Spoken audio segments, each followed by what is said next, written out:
Okay, good afternoon. This is Richard Hsu, host of Hsu Untied. Today, I'm very pleased to have with me as my guest, Gary Bolles, who's the author of The Next Rules of Work. He's chair of The Future of Work. He's a professor at Singularity University. He's got a LinkedIn course, which has over 1 million users. Gary, welcome to the program. Richard, thanks for having me.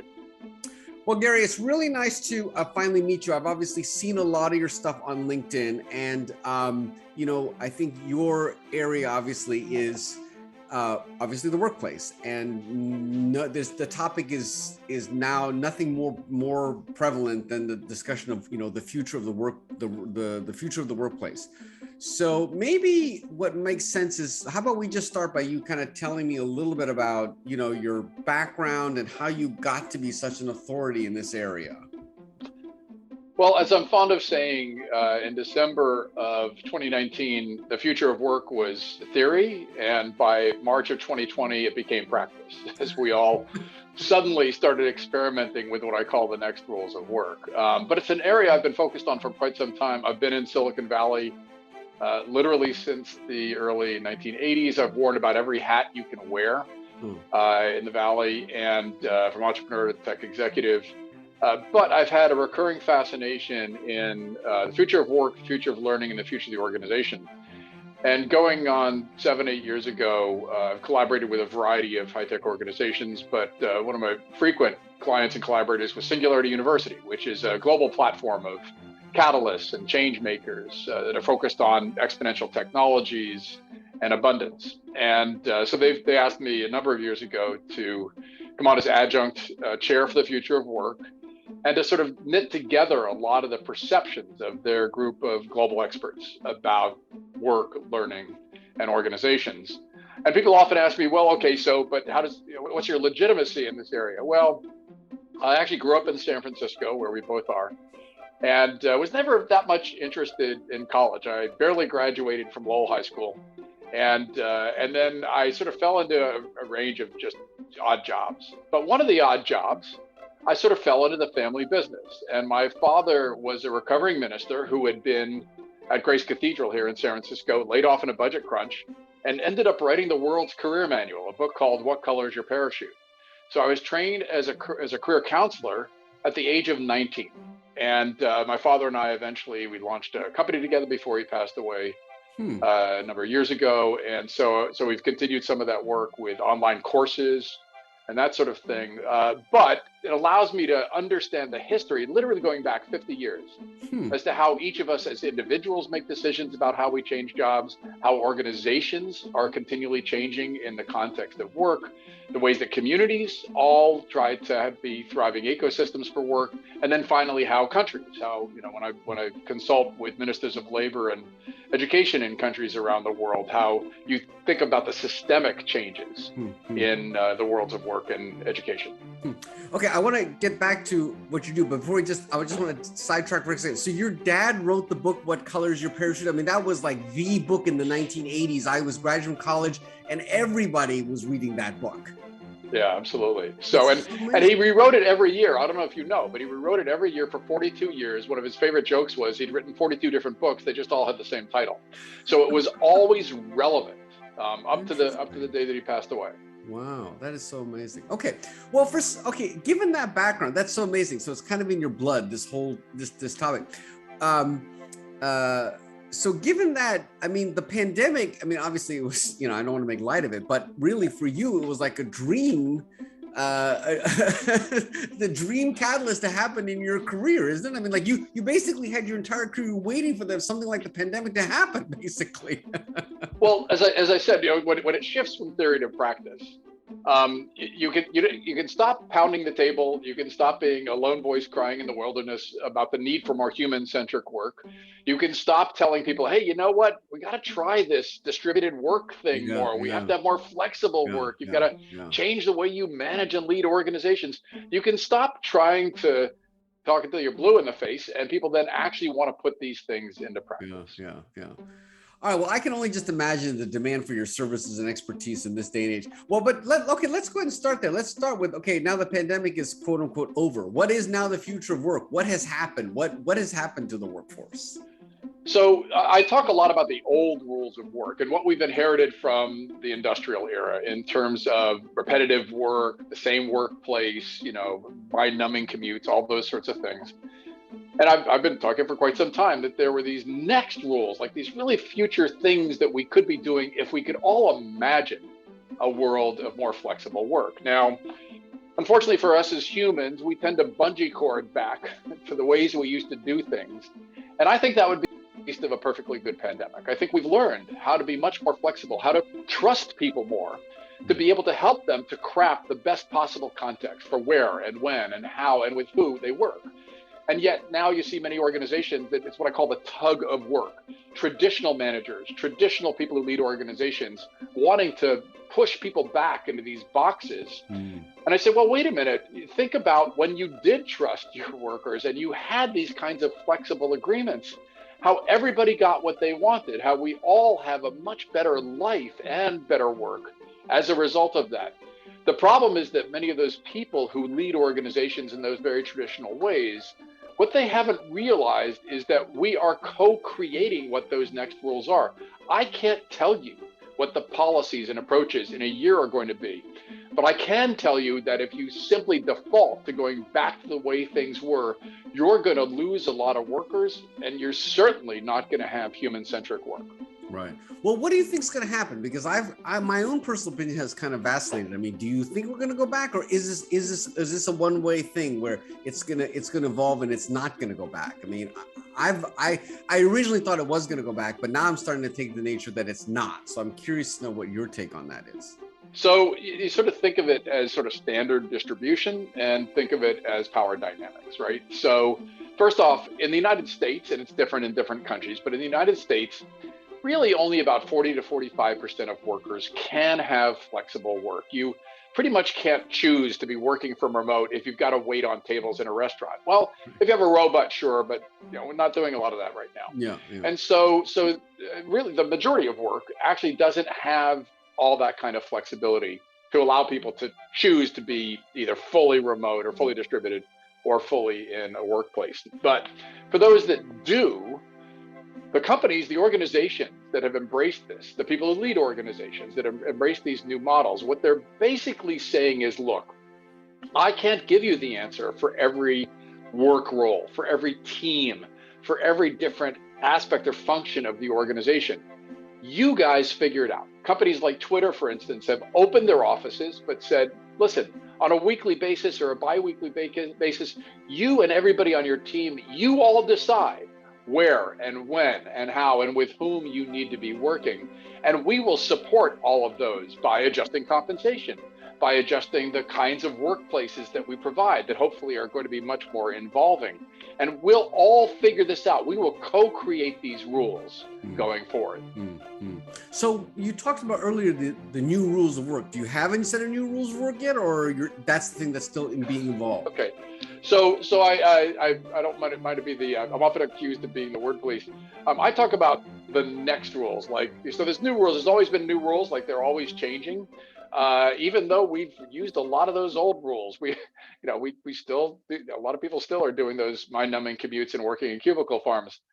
But when I talk about the next rules, what I'm really talking about is a couple of things. So first off, we have to think of how you enable any human to be able to do their best work, to be the most effective in their work. I don't talk a lot about performance or productivity. I focus on effectiveness.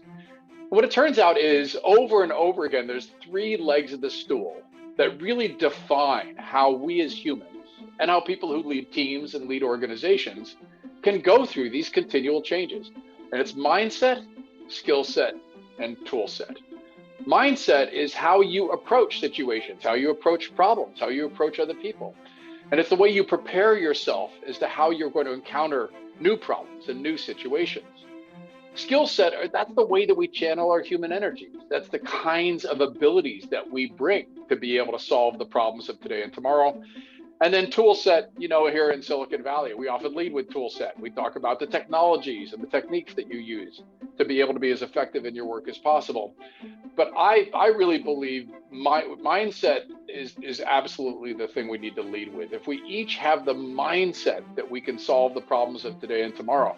You talk about law firms. If you have nimble and adaptive workers who are continually able to understand the challenges of their clients and continually able to come up with new ways to be able to solve those problems, that's a mindset that you want of the kinds of workers that have tremendous agency. And so those are sort of the three legs of the stool of these next rules of work. If you can develop this next mindset, this skill set that's always solving new problems, and you leverage the tool set, the techniques and technologies that can help you to be effective in those, then you're going to continually adapt in a world of exponential change.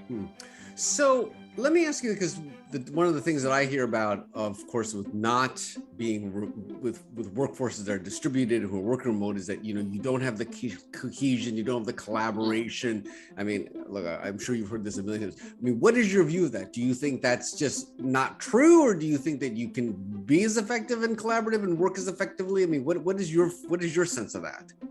So first off, what I hope all of our listeners are doing is not thinking in terms of sort of binary framing. Is if it's either we fully remote or fully in an office and nothing in between, then we've kind of lost, because sure, there are use cases that work for both, but for the most part, we need to think in terms of flexibility. So the answer then is, well, what do we want? What should an organization be?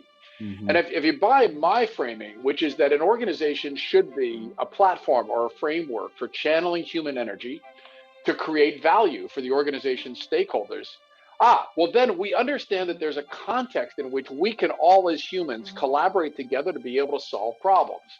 And that should be something where we have the agency, we have the permission, we have the tool set to be able to continually decide on an ongoing basis where that fits. Now, a lot of people who lead organizations, you notice I don't use the word leader because I think that's kind of lost a lot of its meaning. People who lead organizations, people who lead teams, this is a flexibility. It's a different mindset for them. And in many cases, what they want is they want to be able to come up with a set of rules that are just static and want everybody to follow them.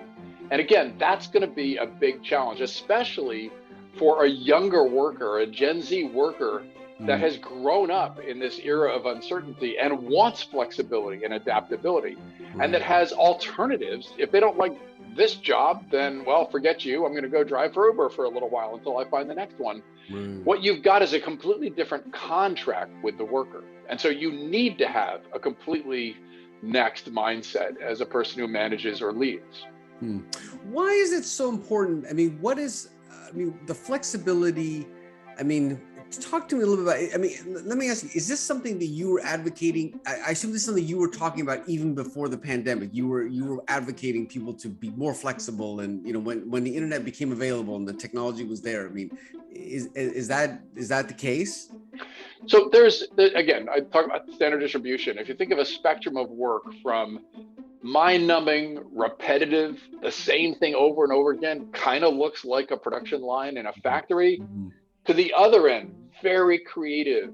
It's a lawyer sitting down with clients and coming up with creative solutions to be able to solve really big, complex cases, or a designer that is continually helping a set of clients to be able to come up with completely new approaches to new markets.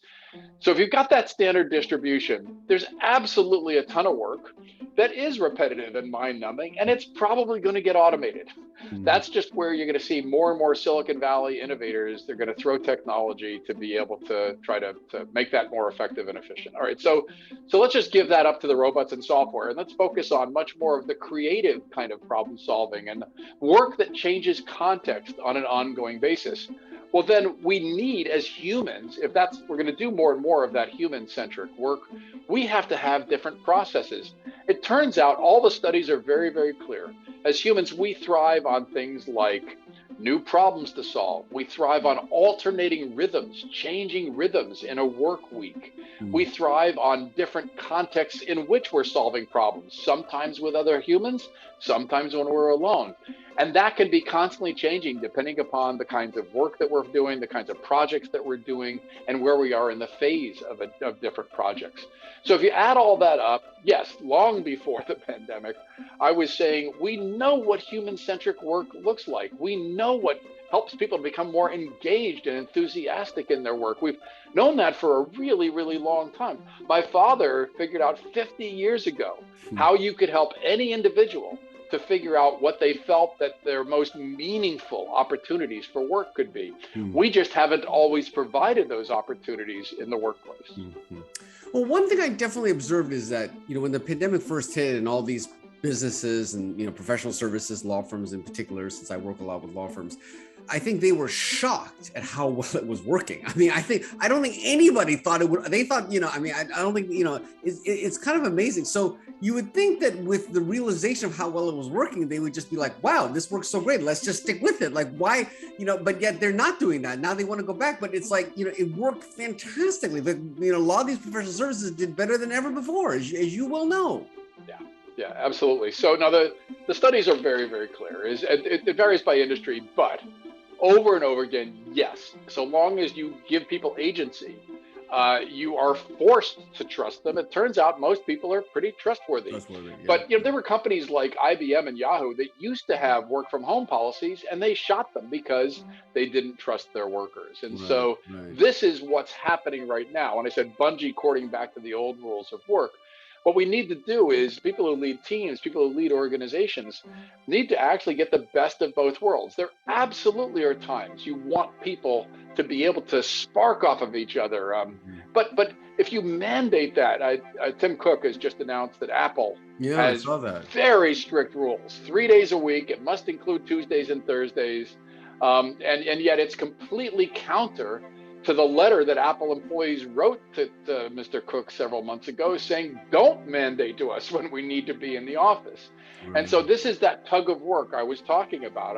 It's typically, I think that the source is because people who grew up in the old rules of work, they achieved some level in the power hierarchy in the org chart, and they want to keep on applying those rules. They're actually not comfortable with much more flexible work. They're not comfortable with a Gen Z worker who says, well, what's the purpose of our organization? What's the meaning of my work? They're not comfortable with those things because nobody ever asked them those things when they were on their way up the ladder. Yeah. I was just going to say, so that tug of war, it must be coming from the generational. It's the older generation that's trying to push it back, and the newer generation. I mean, I'm assuming that's where the tug is coming from. Is that right? So one of the constructs I like to offer is sort of a mindset. So if you think about the old rules of work, they're kind of like 4 steps or 4 phases people went through. The first thing is, remember your first cruddy job? Any of your listeners, you can think about, what was the first thing you wanted? It was just to get paid for it, right? I worked at a data processing company down off of Market Street when I was still in high school. And all I wanted to do was get paid. And it was a really rotten job. And then you do that for a little while and you realize if you're good at it, you get paid better. Okay. So you want to get paid, and if you're good at it, you get paid better. And those are kind of the old rules of work. Well, my father found if you add on top of that doing work that you love, well, that's a superpower because you're good at it and you love doing it. And then finally, maybe, in the old rules of work, if when you retired, you would work at the local food bank. Oh, well, that's kind of what the world needs. So those are the 4 steps on the ladder. What you can get paid for, what you're good at, what you love, and what the world needs. And the old rules of work, those people who lead organizations, they work their way up that ladder. Now, some of your listeners might know that this is called Ikigai. And in Japan, and especially in Okinawa, as Dan Buettner chronicled in Blue Zones, there's some of the longest lived people in the world. And they believe that a life is not well lived unless your work has all 4 of those aspects. Right. But in the old rules of work, typically that person who leads the organization worked their way up that stack.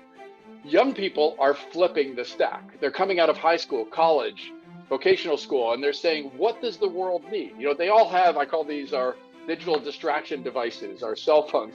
They can know what the leader of a country halfway around the world that's under attack thinks 5 minutes after he thinks it, because it's on YouTube. So they know the problems of the world. They start with what the world needs, then they say, if I can do that, then I'm going to love it. If I love it, I'm going to get good at it. If I get good at it, then I'm going to get paid well for it. Parents ask me all the time, why won't my kid get a real job? And increasingly, that's what you're seeing is this reverse ikigai stack, that the young people have flipped it. And now you've got big organizations where you're trying to manage a multi-generational workforce that has both. You've got these older workers that learn the old rules of work and these younger workers that are creating the next rules of work. And you've got to figure out how to be able to help them to collaborate, to be able to have the kind of organization, the kind of culture that you want. So you're in the business of predicting the future. What do you predict is going to happen? I mean, how is this going to sort itself out? I mean, is it? I mean, are the older workers going to die off and retire, and then is that what's going to happen, or what do you predict? All right, so I always say it's funny with a title like the Chair for the Future of Work that I actually don't call myself a futurist. I call myself a possibilist, and I think in terms of scenarios, right? So, but people want answers, and so I thought, what are some of the likely scenarios? Well, I'll just draw some of the red threads, and let your listeners sort of decide. So, some of the red threads that are pretty clear is I talk about power dynamics all the time. So, if you're working in an arena where you have an in-demand skill set. Let's say you're an artificial intelligence programmer, you are going to have a tremendous amount of agency. You can basically dictate to the market what you want. You can decide that you don't like the food in the micro kitchen this morning at one employer, and you can be working another place in the afternoon. If, on the other hand, you are doing mind-numbing repetitive work and you're getting paid very poorly for it, and you tell your boss you don't like it, and the boss says, fine, go find another place, I can replace you in a heartbeat, then you have far less agency and far less of a power dynamic. And so what's really likely within a year is you're going to see a settling of this, unless there is some really, really substantial reset in global economy. And so if you get what you've seen in the past with other resets, like the Great Recession, is there are certain industries that bounce back very, very quickly and where the power dynamic sort of reset itself, and there still was a lot of employment. And then other industries took a long time to recover. And so that's pretty likely. You can see the red threads right now that there are certain industries, there's certain job roles that are always going to be in demand. We're going to need a lot of tech workers for a really long time. And one of the things that I call this the Great Reset of the global pandemic has done is a lot of employers have gotten the memo, hey, you can hire somebody from pretty much anywhere. And so that has sort of opened the aperture. It's sort of cracked the seal of where you can find talent that you might not have been able to source 2 or 3 years ago. Now, the downside is that so is everybody else. So you're competing for global talent. And what that means then is the organizations that are going to do best are the ones with extraordinarily strong cultures, the ones that have figured out how you can have a distributed workforce, yet still maintain cohesion and keep people connected together. Look at companies like Asana, which went public last year and has a tremendously aligned workforce because that's what they designed themselves to be from the beginning. There are plenty of poster children organizations that are likely to do very, very well in this. But the organizations that are following the old rules of work and are sort of mandating these old practices are the ones that are probably going to have the biggest challenges in continually having the workforce they need today and tomorrow. Well, this is probably a topic of another podcast, but let me ask you right now, do you think, because one of the arguments is that you can't build good corporate culture with the distributed workforce. And I assume, do you not think that that's the case, or what is your view about that? Because you can't have that cohesion and that culture that do makes companies sticky and employees loyal and all those things. What are your thoughts on that?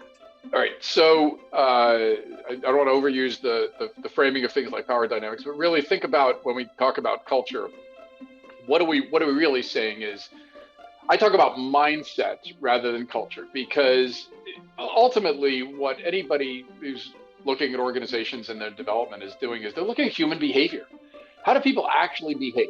And it turns out that first off, many people who lead organizations don't actually know what kind of culture they have. They sort of make it up in their heads.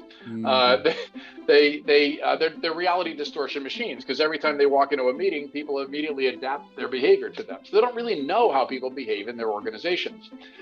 So if you buy my framing, which is that culture is essentially the aggregate behavior of all the people in the organization, then there's two schools of thought. One is the old rules, which is you must mandate. You must tell people what the culture is. You must enforce what the culture is. And there's companies like Oracle, for instance, that are good examples where there's been this command and control, highly structured organization for quite some time. But there are plenty of people who lead organizations. If you look at Sonia Cheng, CEO of the Rosewood Hotel Group, Tom Bell, who runs Rolls-Royce North America, Mark Benioff runs Salesforce. Each of them has said, wait a minute, I like this flexible work thing personally, and I think we should create the kind of structure that allows us to figure out how we can have a cohesive culture, even if we have a more distributed workforce. And what they've done then is they have actually dedicated themselves to training. I don't call them managers, I call them team guides, but people who lead teams, so that they actually can continually be intentional about the way that they lead those teams. There are all sorts of practices that organizations can follow where they can have the best of both worlds. They can be extraordinarily distributed. The opportunity is to be able to create a brand new culture, co-create a brand new culture with a much more distributed workforce. And the benefits you get is the potential for greater diversity, greater involvement and inclusion, a much more diverse talent pool, and a continued flow of human beings that want to be able to solve problems for the organization stakeholders. Well, let me ask you to comment, now shifting gears a little bit, although I'm sure you've thought about this topic too, is what is the future of obviously the office building and the downtowns of the world? I mean, sales, we both live, blocks from the Salesforce Tower. Yeah. I mean, are those kind of, and Apple headquarters, I mean, are those kind of buildings not going to be necessary? Or what is your view about that? I mean, should those that's not the optimal situation anymore? Or what do you think? So again, I'm not trying to say I'd have all the answers for this, but I will tell you there's a couple of things that are pretty likely. If I were building a brand new office building right now, what would I be doing? Yeah. So I'm going to talk first in the context of what the workplace is, and then really what we want to think about as humans and how we build urban environments. So, because I lecture a lot about the future of the city as well, and so think about it first as a workplace. What we've done in the old rules of work is we took a model, that's a factory, and we tried to scale. And we wanted density and urbanization. And so we built cubicle farms, we built big parking lots, we tried to design, hopefully, our public transportation so that we channel people there. Oh, and then along came a pandemic and you realized, well, no, actually that's not sustainable unless you get lots of humans still coming back. In New York, I think it's, both San Francisco and New York have about the same level of office utilization right now. It's about 42%. And it'll probably erode, it'll probably increase over time, unless people working distributed or flexible.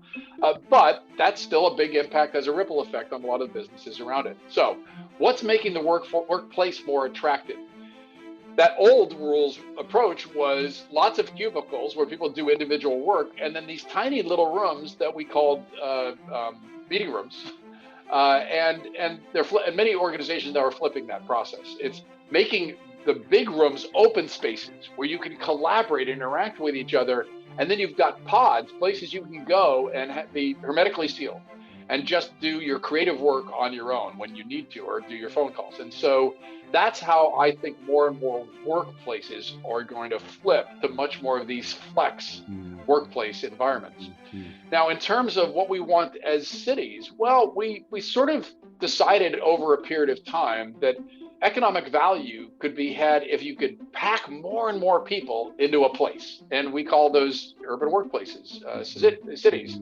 And we thought if we just pack more and more people, then we're going to have more and more economic value. And then we realized that's actually not, if you think from an economy standpoint, actually fair, because it puts all the money here, and then there's lots of people in rural areas that are not able to benefit, especially when you get economic downturns. And so this great reset has actually allowed a lot of cities to try to rethink themselves. Now, that is unfortunately a very long-term process.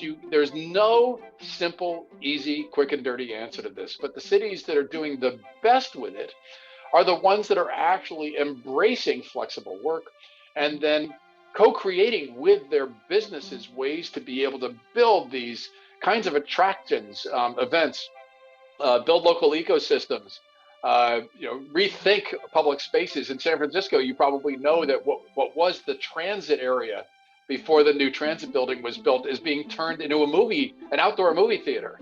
And so the Oh, more I that did know that. cities, Yeah. more cities think about these kinds of things and co-create with businesses and with workers and so on, then they're going to reinvent themselves. They're going to make more public spaces. They're going to make them much more attractive so that people want to come in, as opposed to this enforced, 5-day, 40-hour-a-week sort of old rules approach. Now, you talked a little bit earlier about the tug of war between sort of the older generation who grew up in the old rules of work. I totally get that. I'm probably one of them. And then the younger people who are growing up in the different generation talked about the ikigai, the flipped and all that. Is there anyone in that younger generation, though, that's saying, no, we should be back at work and we should be working together? Or is that uniformly the case, not the case? So, the pandemic giveth, the pandemic taketh away, right? So there are tremendous benefits from flexible work for many workers. If you know your work really, really well, you work with a team that you already know and trust, you are extremely effective in your work, then you're probably going to love this thing. And also, if your life situation allows it, you don't live in a multi-generational home, you have the privacy that you need and so on. That's a lot of ifs. And so, but if you're a younger worker, you are just shifting from what my father called the box of education. You just graduated college or high school, and you're shifting into the box of work, and it's a totally new set of rules. Well, you kind of want somebody to help walk you through the rules, and you kind of want to be able to meet people and get to know them. Well, that takes a tremendously different approach as an organization in how you involve, I call this involvement, that younger worker. And so you have to have programs with mentorships and apprenticeships that help to onboard them flexibly. You have to continually expose them to different workers. You have to have pods where workers in different towns can get together and get to know each other in person. And in a post-pandemic world, a lot more of that's going to be more possible, because in a pandemic world, we had to stay away from each other. But it takes a tremendous amount of intentionality. And it takes training that former manager, what I call the team guide, in a totally different skill set for how they work with a team. You have to think of yourself as somebody who's coaching and developing people, as opposed to the command and control management by surveillance model of the old rules of work. Yeah. And initially, it is going to be hard, because the people that are going to be needing to do that training and that intentionality, they didn't grow up in a world where they had that. Because as you know, mentoring is basically, the best mentors are the ones who had a great mentor, no question about it. And so if you didn't have a great mentor, if you weren't trained in that system, it's going to be pretty hard to do that. So I can see at the beginning, it's going to be hard to kind of get those wheels in motion. Absolutely. And so first off, again, mindset. What I suggest to most people who lead organizations is you have to see this as a process, not an answer. We all are making this up as we go along. I've never survived a global pandemic. I don't think you have either. So we're all figuring out these rules together. And if we are much more intentional, if we're much more all in on the whole human, remember that first Zoom call with coworkers when you saw, you have a guitar on the wall. You play guitar. I didn't know you play guitar. I play guitar too. You have kids at home. You have a sick aunt at home. We've opened the aperture. I often show a picture of an iceberg. I say we as humans are icebergs to ourselves. We know about this tiny little bit of skills above the waterline, and there's all this human potential, all this human capacity we can't see in ourselves. And as people who lead organizations, we often don't see that either. And so with the pandemic, we opened up that aperture. We looked below the waterline and we saw these are whole human beings. And so it's okay if you got to take your kids to the soccer or the football game. It's okay if you got to take the sick aunt to the hospital. As a team, we will all readjust to each other so we can do these no-look passes and ensure that we all have more human-centric work. All right, Gary, before I let you go, I got to ask you, if your dad were alive during the pandemic, what would he be thinking? Would he be having a field day with this new information? I can just see him being so excited with all these changes. What would he have said about the pandemic?